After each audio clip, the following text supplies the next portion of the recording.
Can we engineer the weather?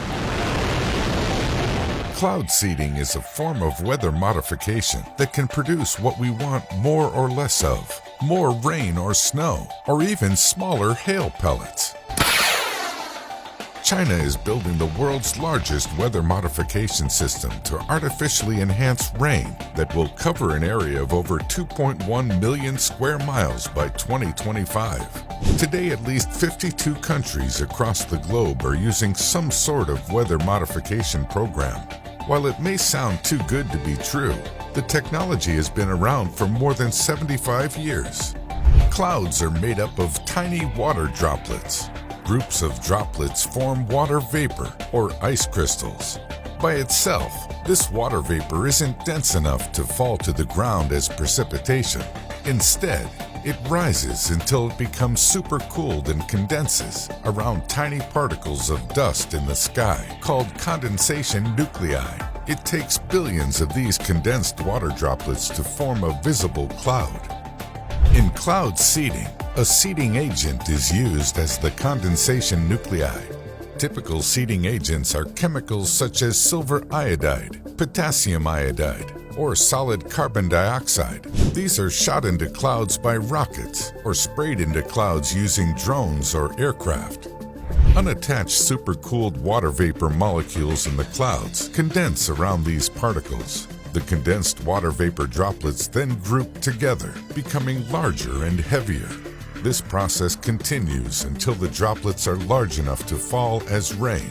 Recently, the UAE created artificial rain using drones. These drones targeted certain clouds with electrical discharges through concentrated lasers to force water droplets to pool in the air, triggering the desired rainfall. Today, the largest cloud seeding system in the world is found in China. China creates 55 billion tons of artificial rain a year. Other countries are also looking to ramp up cloud seeding efforts in the hope of increasing precipitation.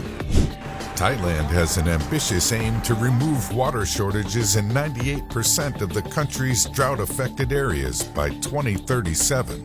The idea behind cloud seeding is to create rain in regions that are most affected by droughts, thus reducing the impact of droughts. In 2015, cloud seeding increased the local rainfall in Texas by about 34%. The technology can also be used to manage hail. According to an estimate, hailstorms in the U.S. cause an average of $15 billion in damage to homes, cars, and crops each year. Cloud seeding increases the number of ice pellets in hail-producing clouds, but decreases the size of each pellet. This can reduce the damage caused by hail. Cloud seeding can also clear away fog by turning it into precipitation, improving visibility around airports. But there is a catch. For cloud seeding to work, specific atmospheric conditions must exist.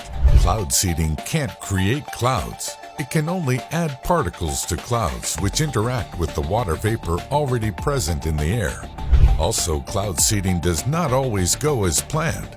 In 2009, China performed cloud seeding in an attempt to end a drought, resulting in a temperature drop and a snowstorm that closed roads around Beijing. There are also concerns about unwanted ecological changes. Rain in one area might bring drought to another, which could lead to ecological imbalances. After all, water that falls from the sky must go somewhere. If that extra precipitation falls in a place where it cannot be absorbed into the ground, then it could trigger flooding.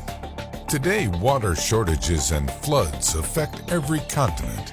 Around 1.2 billion people, or almost 1/5 of the world's population, live in water-scarce areas. Another 500 million people face intermittent scarcity, and around 1.47 billion are directly exposed to the risk of intense flooding.